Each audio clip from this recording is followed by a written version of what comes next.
After coming down from Mount Whitney, I arrived back at my tent about 5 o'clock, and the guys were already there, and they said they wanted to go forward that evening about 5 more miles. And I told them I was beat. I was going to stay there the night, and that I'd catch up with them tomorrow, which turned out to be very fortuitous because I would have Forester Pass all to myself, and it would be one of the most exciting days of my life.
Forester Pass is the first pass of the High Sierra, and what that means is a pass is simply a way over a high mountain range or a ridge.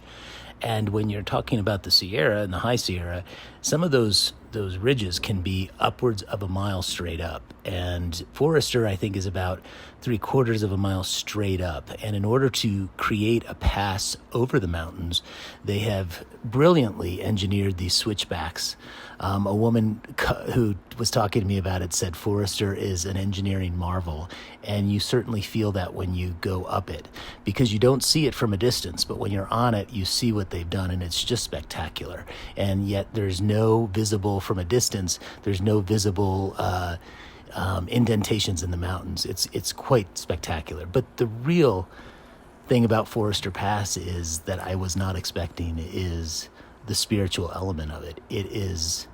There's no other way to describe it. For me, it was sacred. It just felt, it had this feeling like that I get when I'm in a cathedral in Europe. It's just this massive amphitheater that is somehow holy. And I felt it, and I loved it. It was one of the most unique experiences of my life. And to be there alone, it was because of the Lone Pine Fire that they closed the Whitney porthole, that there were no hikers there. To have it alone is so unusual, and I just felt it was such a blessing to me, and I'm so grateful to have had it.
seen anything like this. I've never felt anything like this. You really, God, how do I explain it? It's like, I don't know. I don't have words.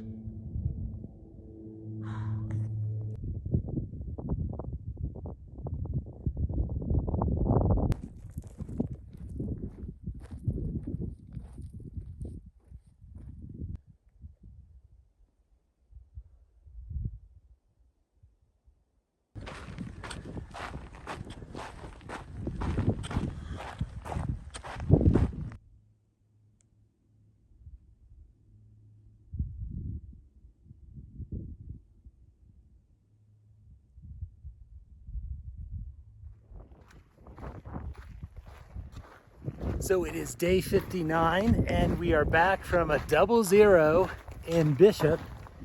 Stayed at a really nice place, the East Side Guest House in Bibby, which was really great. Again, you know, a 0 and 2 zeros, not used to doing that, but I kind of need it here. It's, I don't know why, but just things seem like they take a lot more coordination, but I'm excited to be back. We just made it back over Kearsarge. I was terrified of coming back over Kearsarge with my pack, which you might see right there is over my head. 8 days of food. I've never carried that much food before, so I have probably getting close to 40 pounds on my back, and I do not like it. But it's worth it for this. I mean, like, I still can't believe that I'm like walking on a ridge. Look at this. I'm walking on a ridge in this. Like, this is like, this doesn't exist, does it? Yeah. So I feel really lucky. Anyway, I'll show you more in a little bit.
Is it a single bear or does it have cubs?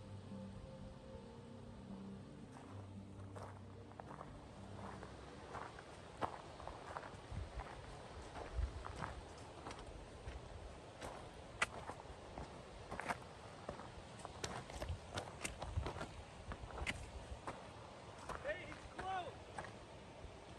20 feet. 20 feet, okay. I'm gonna get up a little. There he is.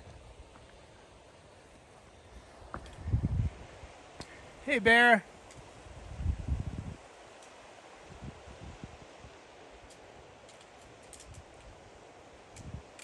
I wouldn't get any closer.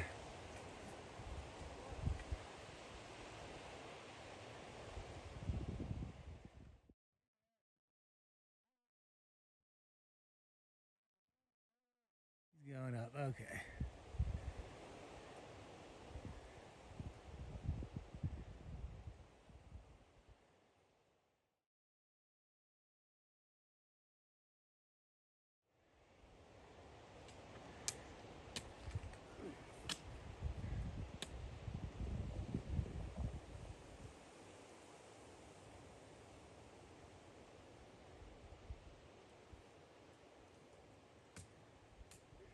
Okay, this is a little close.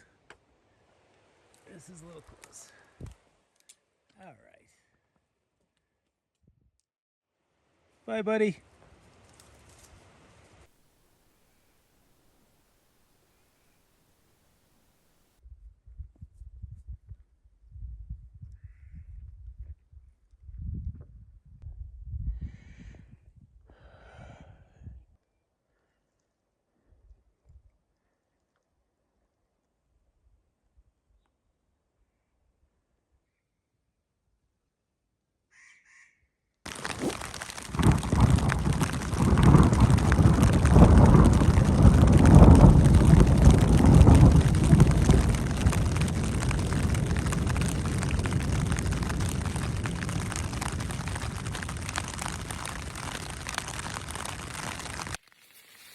So we got caught in a thunder shower right before Pinchot Pass. It wasn't. Fortunately, we weren't on the pass. We were in tree line still. We got under a tree and in our rain gear. And we're fine for a while. I had my ground sheet over me. But then it lasted like an hour, and it was just pouring down. And finally, I started getting really cold, and water started leaking from the ground sheet. And I told O-Man, I don't know where Poppy is. Like, O-Man came up right as it was happening, so we were kind of hunkered down under that tree. And so I just told him, I'm like, I'm going back a mile or so and setting up my tent. I'm freezing, and I started worrying about hypothermia. So he came with me. He was feeling the same way. He's down a bit, and we're just trying to warm up. It's still raining. It's still freezing. The thunder has stopped, thankfully, but I just feel if I had stayed out there much longer, I would have gotten hypothermia. So I'm glad I've done this and taken this step. So we'll see.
They look like a raspberry, kind of, and they're just kind of tart and sweet and Thimbleberry is also known as a nature's We did it. Oh, you did it. So just another day in the High Sierra. I can't get over how every day just feels so exciting. I mean, we work really hard to get over these passes. They're huge. They're massive, climbs. And at the same time, the excitement and the adrenaline just keeps you going. And I didn't even know yet what adrenaline was until I got to Mather and Muir passes, which are coming up.